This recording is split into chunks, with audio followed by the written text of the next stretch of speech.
Oke, kita lanjut ya untuk contoh soal 2. Tadi sudah diketahui bahwa ketika pendapatannya 20 juta, maka besar tabungannya itu sebesar 0. Nah, sehingga biaya konsumsinya itu sebesar 20 juta. Dan ketika pendapatannya 0, biaya konsumsinya itu sebesar 10 juta. Pertanyaannya tadi yang ditanya adalah fungsi tabungan dan gambarkan kurva dari fungsi tabungan.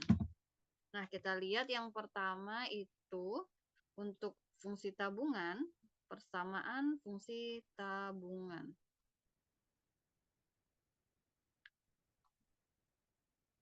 Nah, tadi kita punya persamaannya itu adalah C.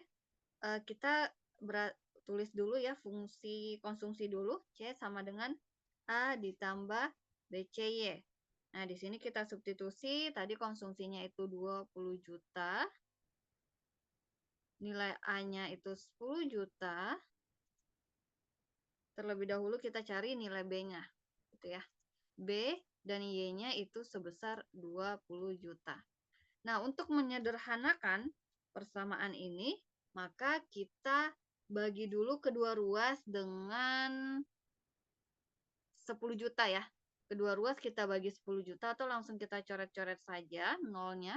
Kita bagi 10 juta berarti ini nolnya dicoret. Ini juga nolnya kita coret dan ini nolnya kita coret. Nah, sehingga persamaannya menjadi 2 sama dengan 1 ditambah 2B. Atau 2 dikurang 1 sama dengan 2B. Sehingga B sama dengan 1 per 2. Begitu. Nah, selanjutnya fungsi tabungannya, karena kita sudah peroleh B-nya, maka kita tadi punya fungsi tabungan. Itu S sama dengan min A ditambah 1 dikurang B dikali Y. Nah, selanjutnya kita substitusi nilai A-nya 10 juta min 10 juta ditambah 1 dikurang setengah, ini sama saja kalau kita desimalkan 0,5 ya. 1 dikurang 0,5 Y. Atau bisa kita tulis dalam bentuk sederhana min 10 juta ditambah 0,5 Y. Begitu. Nah, ini merupakan fungsi tabungannya. Selanjutnya kita gambarkan grafiknya. Yang kedua itu adalah grafik fungsi. Tadi kita punya persamaannya itu S sama dengan 10 juta ditambah 0,5 Y. Oke, negatif ya, sorry. Negatif 10 juta ditambah 0,5 Y. Nah, untuk menggambarkan grafiknya, yang pertama kita buat titik potong. Tipe sumbu S, berarti Y sama dengan 0. Kita substitusi, berarti S sama dengan min 10 juta ditambah 0,5 dikali 0. Atau jawabannya min 10 juta, karena 0,5 kali 0 itu 0,5. Sehingga titiknya itu 0, min 10 juta. Yang kedua, itu kita cari tipe sumbu Y. Berarti S sama dengan 0. Kita substitusi. 0 sama dengan min 10 juta ditambah 0,5 Y. Nah, atau bisa kita tulis 0,5 Y sama dengan 10 juta. Sehingga Y sama dengan 10 juta dibagi 0,5. Nah, jawabannya adalah 20 juta. Hingga titiknya itu 20 juta, 0.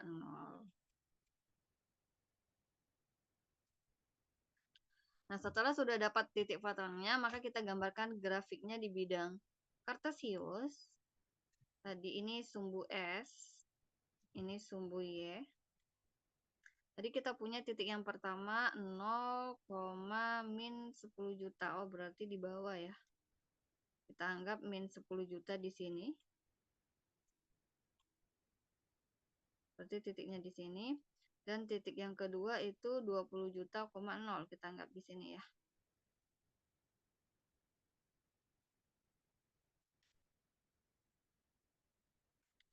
Nah, sehingga grafiknya itu bisa kita gambarkan, kita hubungkan kedua titiknya.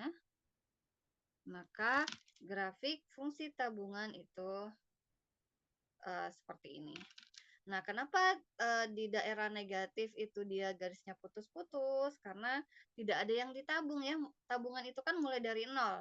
Maka dari itu kenapa grafiknya grafik lurus ketika dia nilai S-nya 0 ke atas begitu.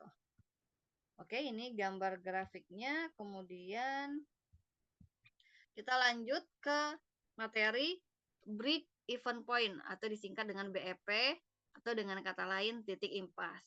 Nah, tingkatan pendapatan BEP adalah tingkatan pendapatan di mana besar pendapatan itu sama dengan besar pengeluaran. Sehingga tidak ada yang ditabung ya. Oke, besar pendapatan sama dengan besar pengeluaran. Atau bisa kita tuliskan Y sama dengan C. Sehingga S-nya itu sama dengan 0. Nah, untuk contoh grafik BEP itu seperti ini, dia memiliki sudut 45 derajat. Nah, kita lihat contoh soal 3, diketahui fungsi konsumsi yang didapatkan adalah C sama dengan 200 ditambah 0,75 IE. Hitunglah tingkat pendapatan BEP. Nah, coba kita jawab. Tadi tingkat pendapatan BEP itu terjadi ketika Y sama dengan C.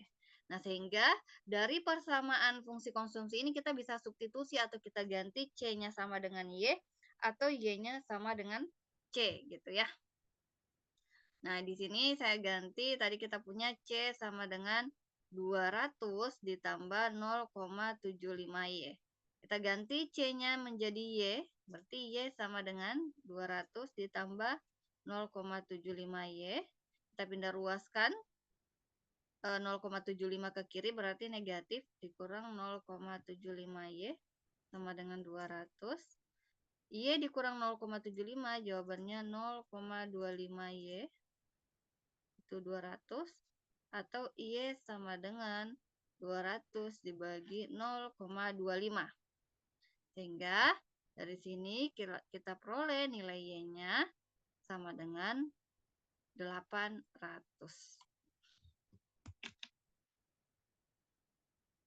Maka tingkat BEP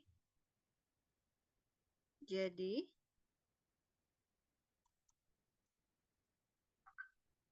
tingkat BEP itu terjadi ketika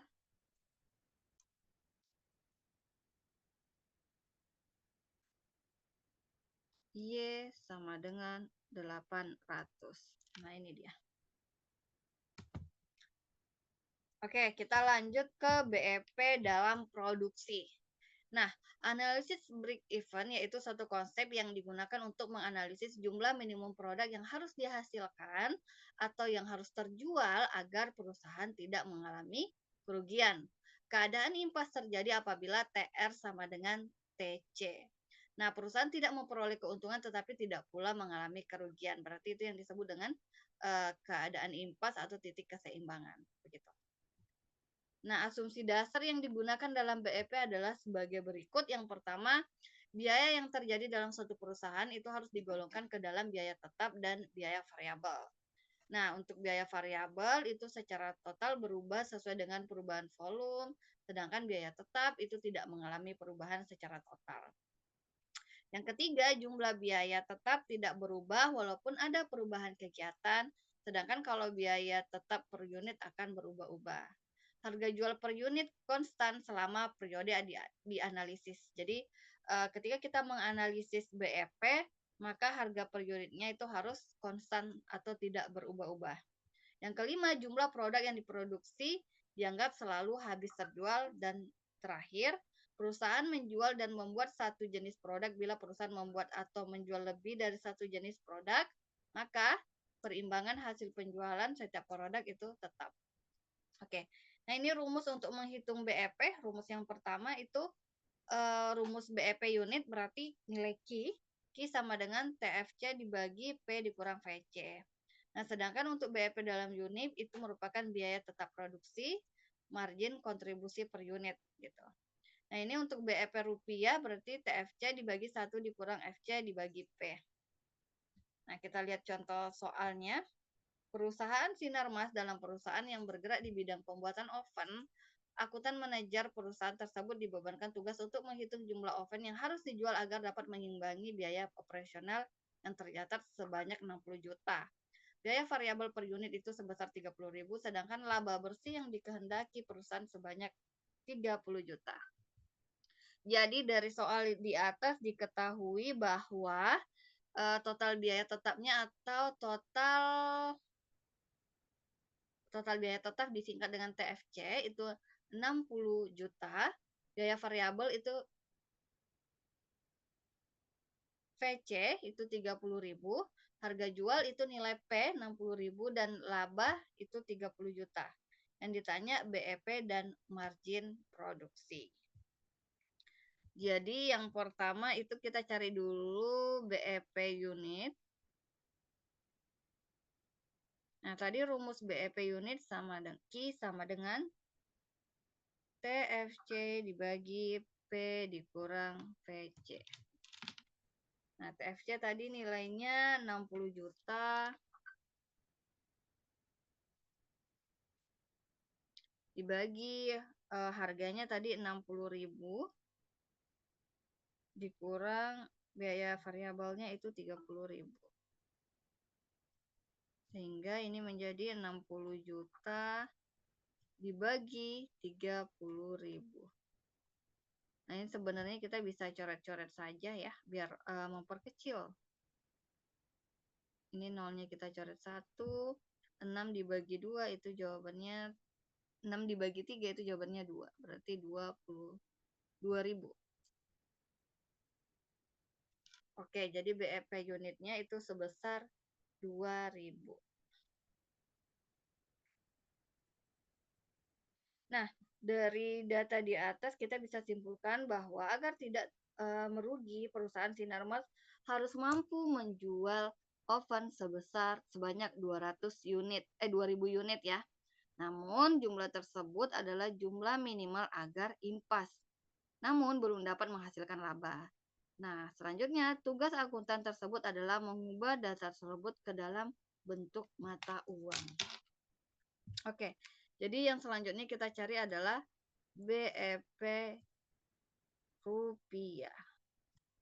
Nah, tadi rumus BEP rupiah itu sama dengan TFC dibagi 1 dikurang VC per P. Nah, TFC itu 60 juta.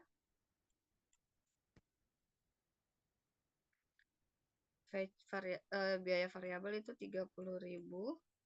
Harga itu 60.000. Nah, ini 60 juta. 30.000 dibagi 60.000 itu setengah. 1 dikurang setengah itu 0,5 atau setengah juga. Nah, sehingga ini menjadi 60 juta dibagi setengah itu jadinya 120 juta. Nah, untuk BEP dalam rupiah itu BEP rupiah itu harga jual per unit dikali BEP unit. Nah, harga jual per unit itu 102. Oh, ini cara lain ya. Oke, ini cara lain untuk mencari BEP rupiah per unit itu harga jual dikali BEP unit. Nah, harga jualnya itu kan 60.000 dikali BEP unitnya 2.000. Sehingga ini juga hasilnya 120 juta. Jadi kalian bisa gunakan salah satu dari rumus ini sehingga nanti akan didapat nilai dari BEP rupiah. Nah, pemilik bisnis perlu memahami bahwa BEP untuk menetapkan target minimal penjualan harian atau bulanan. Nah, dalam penetapan target tersebut harus disesuaikan dengan kemampuan. guna mengetahui titik impas. Maka pemilik bisnis harus paham target penjualan yang harus dicapai. Dengan demikian, pemilik bisnis mengantisipasi kemungkinan untung atau rugi. Begitu. Nah, mungkin sampai di sini saja untuk materi tentang BEP, tentang fungsi konsumsi, fungsi tabungan, dan analisis BEP. Lebih dan kurang saya mohon maaf. Saya akhiri. Wassalamualaikum warahmatullahi wabarakatuh.